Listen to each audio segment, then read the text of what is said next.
Hey everyone, it's David Sirota. I'm just back from the People's Summit from this weekend in Chicago, where Bernie Sanders gave quite a speech criticizing the Democratic Party, saying it has to decide which side it's on major economic issues, and pushing single payer. The New York Times, the way it covered that speech and also the Georgia congressional race, I think provides some good lessons on the fight between the two sides of the Democratic Party, also some good lessons on how the media will cover that fight. So the story in the Times, which I think you should read, says that the base of the party at the People's Summit is pushing for an agenda, and that party leaders are concerned that pushing that agenda will make it harder for the party to win elections in swing districts, like the district that Jon Ossoff in Georgia is running in.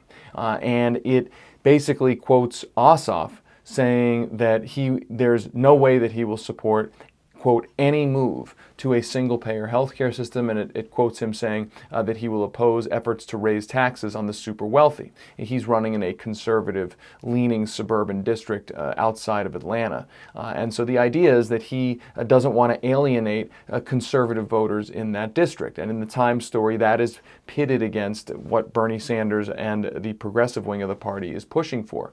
And what was interesting about the Times story in specific was that it portrays the Democratic Party's establishment, the leaders of the party machine, as being concerned that pushing a progressive agenda will make candidates unelectable in swing districts.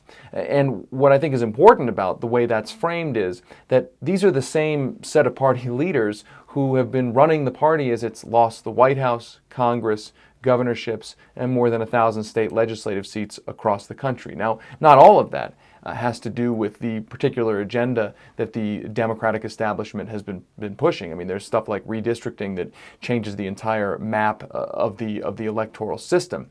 But I do think it's important to note that as there is this battle inside the party, you see a lot of the Washington media continuing to portray the progressive agenda as the agenda that may make Democrats unelectable, as opposed to a framing that says the party leaders who have overseen an electoral record, an electoral disaster, are the ones who need to answer for why they have had trouble creating a party that wins elections. I mean, let's remember, much of what the progressive movement is pushed for is quite popular when you look at polls about those issues. And so it's important to watch how this stuff is framed.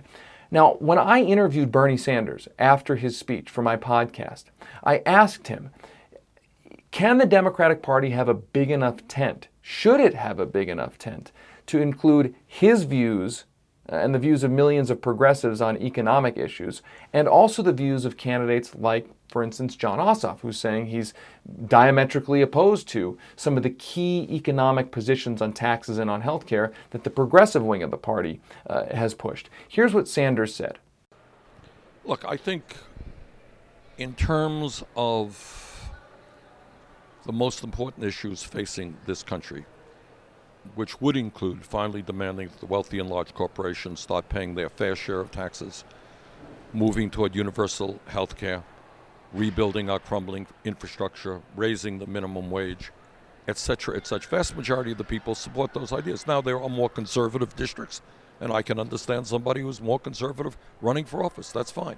There are parts of this country where people are split, where honest people are not. You know, I have a 100% lifetime pro-choice voting record. There are people who disagree with me. I supported the candidate who was running for mayor of Omaha, who I thought put together a very strong progressive coalition. Disagree with him on one issue. So, in general, the momentum is with us toward making the Democratic Party far more progressive. It will not have progressive candidates or strong progressive candidates in every single district on every single issue, and I think we have to understand that.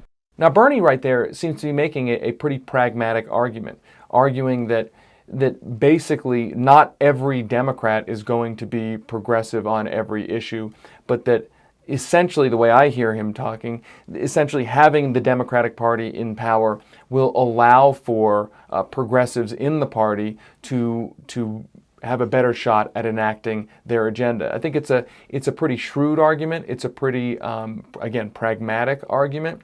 But I think these arguments over the policy agenda as we move towards the 2018 election are only going to get more intense. And I think that Sanders this weekend started making a case that that the progressive agenda is not mutually exclusive from electability. That in fact, in order to be electable, Democrats have to stand for something. That's what he is arguing. Now, whether party leaders accept that argument or not, that's a bigger question. Remember, they perceive themselves to be answering to not just the party's base, but the party's donors.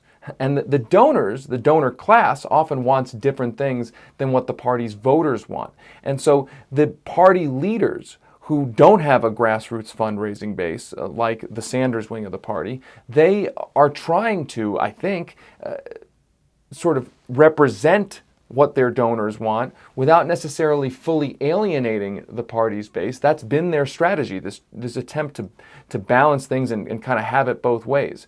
Whether that works in the 2018 election is anybody's guess. And look, the stakes of this debate are incredibly high. The Democrats should have a decent shot to win races across the country in the era of Trump. But I think Sanders' argument is that if they nominate candidates who are trying to appease big money, who are trying to appease corporate power, who are trying to appease the donor class, the Democrats will have a harder time of seizing that opportunity and making that opportunity into an electoral victory. Stay tuned for it. This debate is only going to get more intense.